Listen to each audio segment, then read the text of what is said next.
Assalamualaikum warahmatullahi wabarakatuh. Selamat jumpa kembali di channel Adila Vlog Channel. Apa kabar semuanya teman-teman yang hari ini sedang beraktivitas?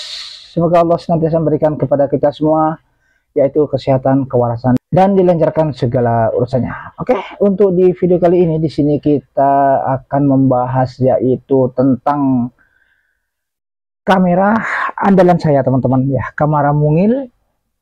Harganya murah dan kualitasnya lumayan oke menurut saya ya teman-teman. Oke, di sini akan membahas ya tentang pengalaman saya setelah sekian lama konten memakai kamera Brica B Pro 5 Alpha Edition Mark 3S ini teman-teman. Jadi di sini saya sudah memakai kurang lebih insya Allah 3 tahunan ya. Seperti apa hasilnya, apakah masih layak untuk di 2025 ini atau sudah harus bergeser ke merek yang lain atau tipe yang lain ya teman-teman. Seperti apa videonya, dan mari kita simak hasil videonya. Oke, di sini akan membahas tentang menanggapi komentar tentang kamera ini teman-teman ya, tentunya tentang kamera Brica B Pro 5 Alpha Edition Mark 3S. Komentar dari akun Sarkari Channel ya teman-teman. Beliau bilang di sini, "Bang, kalau hasil videonya selalu patah sama banyak blur hitam, sama banyak blur hitamnya itu apanya ya Bang?" Nah, di sini saya akan coba ya menanggapi di sini, dan di sini sudah saya balas tadi ya. Kalau masalah patah-patah itu biasanya terkendala dari memorinya teman-teman. Nah, diusahakan teman-teman kalau yang untuk kamera ini ya, ini kamera diharuskan ya memakai kartu memori SanDisk Extreme Pro ya teman-teman. Warnanya seperti ini, tapi teman-teman harus hati-hati dalam memilih kartunya ya. Sebentar kok tidak fokus, mohon maaf karena ini shootingnya saya pakai HP jadul juga ya. Sebetulnya ini sudah support 64 ya, tapi di sini saya adanya cuma 32 GB ya, SanDisk Extreme Pro ya, yang kelas 10 ya tentunya. Seperti ini teman-teman, tapi hati-hati dalam membeli ini ya, apalagi di marketplace ya. Biasanya ini dijual murah ya. Dijual murah itu biasanya bisa dipastikan kalau harganya agak murah itu biasanya itu bukan yang asli alias KW teman-teman. Beli yang ini aja biar tidak mahal ya, 32 GB ya, harganya sekitar enggak sampai 200 kalau nggak salah ya. Kalau yang asli warnanya juga seperti ini. Dan hati-hati lagi kalau beli, jangan beli yang murah ya, yang harga 100-an lebih ya. Ini harganya kemarin beli hampir 200 ya, 200 kurang berapa gitu kalau enggak, saya lupa. Ini bagus sekali teman-teman, ini hasilnya tidak patah-patah seperti ini. Hasilnya bisa dicek di video-video yang lain yang kemarin saya sempat ngevlog ya, sempat ngevlog di Denpasar ya kemarin, di Jalan Raya Bypass Ngurah Rai. Itu juga saya pakai kamera ini teman-teman, dan juga pakai kartu yang ini. Hasilnya alhamdulillah tidak patah-patah teman-teman. Nah, dan apabila teman-teman menggunakan kamera ini ya, kalau ada masalah dari gambar seperti ada blur, ada seperti yang dibahas temanku tadi seperti ini. Mohon maaf kalau agak lama ya, kita di sini sama-sama belajar ya tentang kamera ini. Saya sebetulnya tidak ahli fotografi ya, cuman saya pemakai saja gitu teman-teman. Nah, katanya sering terjadi blur hitam di saat rekaman video. Nah, gitu teman-teman. Nah, di sini ya solusi dari saya saya punya solusi teman-teman. Apabila teman-teman ini saya bahas tentang yang patah-patah dulu teman-teman. Apabila teman-teman patah-patah hasil gambarnya itu teman-teman sudah pakai yang SanDisk Extreme Pro, sudah pakai ini tapi hasilnya juga masih patah-patah ya. Tapi insya Allah kalau yang asli tidak patah-patah, kayak punya saya kan tidak patah-patah gitu teman-teman. Nah ini mungkin yang patah-patah itu bukan memorinya tidak cocok atau pakai merek lain yang kualitasnya kurang bagus ya teman-teman. Kualitasnya mungkin kurang bagus, itu juga menyebabkan videonya patah-patah ya teman-teman, tidak sesuai. Karena kamera ini yang bisa dipakai itu memori yang biasa dipakai di kamera itu teman-teman. Kalau yang memori yang biasa dipakai di HP seperti kualitasnya di bawah ini, itu bahkan tidak kebaca di kamera ini teman-teman gitu. Bahkan kadang hasilnya juga patah-patah gitu. Adapun yang blur, yang blur itu mungkin kameranya ini, karena kamera ini sudah kamera lawas ya. Ini kamera lawas. Jadi teman-teman itu dicoba di restart lagi ya kameranya, HP-nya maksudnya kameranya di sini di restart lagi. Seperti ini.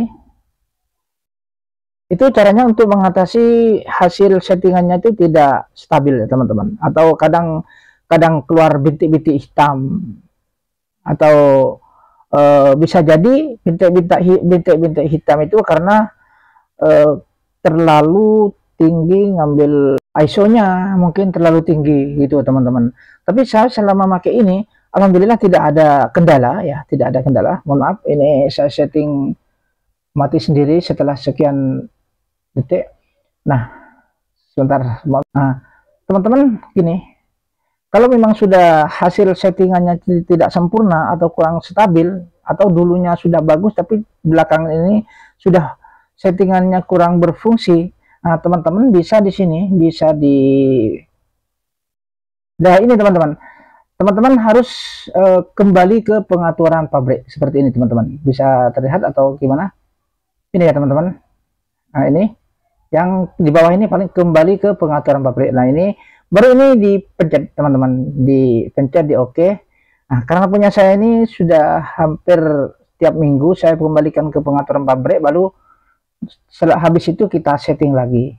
Jadi kalau punya saya masih belum bermasalah ya, dulu pernah bermasalah seperti itu, kadang ngeblur, kadang hang juga, kadang kadang macet. Nah itu karena pengaturannya sudah perlu di update lagi, atau kita di sini kembali ke pengaturan pabrik, baru kita setting lagi seperti biasa, seperti yang masih saat dulu baru beli itu teman-teman. Insya Allah setelah itu kameranya kembali lagi normal teman-teman. Nah itu saya setiap bikin video ya, ada beberapa video juga ada yang pakai HP, ada juga kebanyakan yang pakai ini ya teman-teman. Kalau yang ngevlog di jalan itu kebanyakan saya pakai ini gitu, termasuk yang ngevlog mainan itu, konten-konten mainan juga itu marble itu saya pakai kamera ini teman-teman. Jadi enak, bisa dibawa-bawa, bisa taruh di tas gitu teman-teman. Oke, setelah kita masuk ke pengaturan pabrik, otomatis kita di sini setting ulang teman-teman. Kalau punya saya sudah habis setting ke pengaturan pabrik. Jadi untuk teman-teman yang masih belum, teman-teman yang masih belum di setting atau settingannya sudah tidak berfungsi, silahkan teman-teman itu dikembalikan ke pengaturan pabrik terlebih dahulu seperti itu.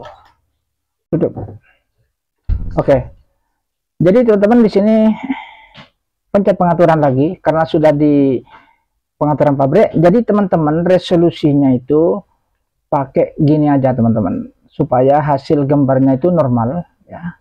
Teman-teman pakai supaya tidak berat juga kameranya ya, biasanya kan kameranya kalau berat juga bermasalah. Nah, teman-teman pakai resolusi 1080p 30 fps saja, itu normal teman-teman. Adapun yang pakai frame rate-nya dipakai 60 fps itu hasilnya bagus ya, masih bisa, kamera ini masih bisa, cuman kita saat kita transfer untuk editing nanti itu berat teman-teman gitu. Aduh, ini kameranya fokusnya lemot teman-teman karena saya rekamnya pakai HP ya, pakai HP jadi lemot. Jadi saya sarankan saya pakai 1080p 30 fps saja. Ini sudah normal teman-teman, orang-orang juga semua banyak yang pakai 1080p 30 fps, jarang yang pakai 60 fps itu teman-teman. Itu.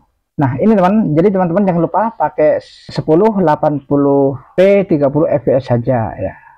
Nah, ini teman-teman, supaya hasil gambarnya itu tiap filenya itu tetap bagus. Jadi saya sarankan ya, yang sering saya pakai juga, sering saya kalau rekam pakai gini juga, pakai yang durasi 2 menit ini teman-teman. Maaf saya ulang, ini teman-teman, supaya tetap kameranya tetap enak. Nah, ini teman-teman harus pakai yang ini saja. Nah, jadi teman-teman harus pakai, lebih bagus pakai yang loop recording ini teman-teman. Nah, loop recording ini kita untuk menyesuaikan gambar supaya tiap file itu hanya berdurasi bisa disetting 2 menit atau 5 menit ada di situ teman-teman. Artinya setiap 2 menit itu filenya ganti gitu teman-teman, jadi hasilnya tetap stabil daripada pakai yang ini teman-teman, pakai yang ini daripada pakai yang ini. Nah, kalau ini memang untuk video panjang ya, tidak putus-putus ya yang ini, tapi kurang hasilnya kalau terlalu panjang, bikin videonya tidak terlalu bagus teman-teman. Kayak yang ini teman-teman, saya suka pakai ini teman-teman. Ini ya, pakai yang ini teman-teman. Ini insya Allah hasilnya nanti bagus teman-teman. Jadi setiap file di sini ada durasi hanya 2 menit gitu teman-teman. Nah, ini teman-teman di sini bisa disetting 2 menit, 3 menit atau 5 menit. Jadi paling bagus di sini 2 menit teman-teman. Setiap 2 menit itu filenya ganti file berbeda, cuman gambarnya tetap tersambung walaupun filenya berbeda, ganti file, maksudnya filenya berbeda, itu tetap hasil gambarnya nyambung, termasuk suaranya juga nyambung teman-teman, seperti itu. Dan boleh juga teman-teman maksimal 5 menit ya, 5 menit itu udah, lebih dari 5 menit itu hasil gambarnya sudah kurang bagus dan kamera cepat panas teman-teman. Itu yang tidak pakai ini kameranya cepat panas ya, karena ini sensornya lebih besar ya daripada HP, makanya dia cepat panas. Dan kalau untuk hasil gambar mantap, bagus teman-teman. Jangan lupa fitur Edge-nya ini diaktifkan ya teman-teman. Kemudian ini white balance pakai auto saja ya. Ini khusus yang sudah di restart kayak tadi teman-teman, yang sudah di restart harus di setting kayak gini teman-teman. Pakai auto teman-teman, jangan dipakai manual teman-teman. Pengaturan exposure di sini saya pakai 0 ya, dan hasilnya bisa dilihat di video-video saya itu kebanyakan pakai ini teman-teman. Kalau yang gambarnya agak buram-buram itu saya pakai HP teman-teman. Kalau yang gambarnya yang vlog di jalan atau itu atau ada juga yang di pantai, itu saya pakai kamera ini teman-teman. Kasih ketajaman tinggi, kualitas video sedang aja teman-teman, biar tidak sedang ini sudah cukup sudah teman-teman. Kalau untuk buat konten video, ISO-nya di sini pakai auto aja teman-teman. Nah, kenapa kok pakai auto? Ya karena kita kan kadang kalau nge-vlog di jalan itu, apalagi motovlog, itu kan tempatnya pindah-pindah teman-teman. Kadang di situ ada cahaya terang atau tidak itu, atau situasi juga berubah-ubah, makanya kita di sini pakai auto saja untuk ISO-nya gitu, biar kameranya sendiri yang ngatur gitu teman-teman. Ini matikan, stempel waktu matikan. Rekam audio ini jangan lupa, rekam audio harus aktif. Biasanya kalau sudah di setting pabrik kayak tadi, kembali pengaturan pabrik, itu biasanya itu sudah berubah semuanya, sama kayak masih saat baru beli itu teman-teman, harus kita setting terlebih dahulu. Nah, seperti ini aja teman-teman. Layar mati otomatis tidak. Kalau teman-teman pingin awet baterai, ini layar mati otomatis ini dinyalakan, kasih 30 detik ini teman-teman. Setiap 30 detik layarnya mati. Itu penghematan daya baterai teman-teman. Adapun teman-teman yang suka ngambil video yang resolusi tinggi 1080p atau 60 fps itu boleh, bagus, hasilnya bagus, cuman kameranya cepat panas teman-teman. Itu pengalaman saya di saat memakai resolusi yang itu teman-teman, cepat panas tapi hasilnya bagus. Dan juga untuk memindahi file itu ke laptop maupun PC maupun ke HP itu agak lambat. Setelah kita proses editing juga pindah ke aplikasi editing juga lambat teman-teman, mungkin karena terlalu frame rate-nya terlalu tinggi ya. Tapi kalau sabar menunggu tidak apa-apa gitu, karena hasilnya memang bagus. Tapi umumnya yang biasa orang-orang pakai itu kalau untuk konten-konten video itu biasanya pakai 30 fps ini saja teman-teman, itu pun sudah bagus teman-teman gitu. Dan di sini tidak pernah pakai yang 4K teman-teman. Dan ini untuk videonya saja, saya tidak bahas tentang fotonya. Kalau fotonya udah dijamin bagus teman-teman, karena kamera ini dibekali 24 megapiksel ya teman-teman, 24 megapiksel ya, dan bagus lah pokoknya. Teman-teman bisa dicek di video-video saya yang lain ya, di situ ada, bisa dicek di video-video saya, itu kebanyakan saya pakai kamera ini. Oke, mungkin gitu aja teman-teman ya pengaturannya ya. Yang untuk mengenai teman-teman yang patah-patah itu biasanya permasalahannya dari ininya teman-teman, dari kartu memorinya ya. Coba teman-teman pakai kartu memori yang SanDisk Extreme Pro ya, minimal yang 32 GB, insya Allah sudah tidak patah-patah lagi teman-teman. Dan diusahakan teman-teman pakai yang mode loop recording ini ya teman-teman gitu. Oke, untuk melihat hasil videonya seperti apa setelah disetting auto. Nah, ini teman-teman, kenapa kok pakai auto ya? Karena auto itu lebih cocok kalau untuk ngevlog di jalan itu teman-teman. Seperti motovlog itu kebanyakan pakai auto teman-teman. Kalau tempatnya kita di dalam ruangan, mau pakai manual itu boleh kalau manual, kalau di dalam ruangan, karena tempatnya kan sama, tidak berubah untuk cahayanya gitu teman-teman. Untuk di luar, untuk motovlog itu harus pakai auto saja teman-teman, karena di situ ada tempat gelap, kadang di bawah pohon itu kan udah cahayanya kan sudah berbeda. Nah, agar hasilnya tetap bagus, kita pakai auto saja, seperti ISO-nya itu teman-teman pakai auto, dan yang lain-lain semua pakai pengaturan auto. Oke, tanpa lama-lama lagi kita langsung saja cek hasil videonya. Oke teman-teman, untuk hasilnya seperti ini teman-teman. Gimana? Ini saya pakai settingan 1080p 30 fps.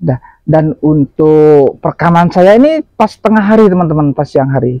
Hasilnya seperti ini ya teman-teman. Dan untuk suaranya, nah suaranya ini yang paling saya nggak suka teman-teman. Untuk suaranya seperti ini, untuk suaranya kameranya. Cek 1 2 3, cek 1 2 3. Nah, ini agak pecah teman-teman, saya tidak cocok teman-teman. Jadi di sini saya pakai mic eksternal ya teman-teman. Saya pakai mic eksternal, pakai perangkat lain ya. Nanti kita disinkronkan ya teman-teman. Jadi ini pakai mic yang sekarang saya pakai mic eksternal, suaranya seperti ini. Dan untuk hasil videonya yang saya settingan otomatis seperti ini teman-teman. Semua pakai auto, ISO auto, dan exposure juga pakai 0 ya teman-teman. Dan ya ISO semuanya super otomatis, dan hasilnya seperti ini. Dan untuk warna langit seperti itu, warna langitnya biru teman-teman, sesuai apa yang kita lihat dengan mata kita sendiri. Tapi kalau pakai perangkat lain rekamnya, saya pernah nyoba pakai iPhone 16 Pro kemarin, nyoba hasilnya nggak seperti ini teman-teman. Benar cerah tapi nggak seperti ini gitu. Hasil kayak daunan juga nggak seperti ini ya, kayak hitam-hitam gitu teman-teman, padahal itu sudah pakai iPhone 16 Pro. Dan ya mungkin karena sensornya mungkin beda ya, walaupun sama-sama pakai yang ISO-nya sama atau settingannya juga sama, dan untuk megapikselnya juga sama settingannya. sama-sama pakai 24 megapiksel untuk fotonya, mungkin itu hasilnya tetap beda ya kalau sama kamera, karena kamera itu untuk memang untuk syuting teman-teman, untuk syuting gambar. Dan ini hasil Brica B Pro 5, hasil Brica B Pro 5 Alpha Edition Mark 3S. Jadi hasil untuk siang hari, di siang hari bahkan kita nyuting matahari seperti ini itu masih kelihatan anunya teman-teman, langitnya itu masih kelihatan biru, padahal kita sudah nyuting matahari seperti itu. Nah itu teman-teman, nah ini hasilnya. Gimana buat teman-teman? Kalau teman-teman masih tertarik dengan kamera seperti ini, silahkan beli teman-teman. Sekarang sudah murah teman-teman, sekarang sudah murah, dan insya Allah murah sekali, karena ini kamera lama, sudah saya pakai kurang lebih 3 tahun dan hasil gambarnya seperti ini gitu teman-teman. Warna daunnya seperti ini, dan untuk stabilnya seperti ini masih bagus teman-teman. Ini masih rekomendasi sekali untuk di tahun 2025 ya kalau menurut saya. Gambar-gambar bagus seperti ini. Oke, terima kasih sudah menonton, dan semoga video ini bermanfaat, dan sekian, sampai jumpa di video berikutnya. Wassalamualaikum warahmatullahi wabarakatuh.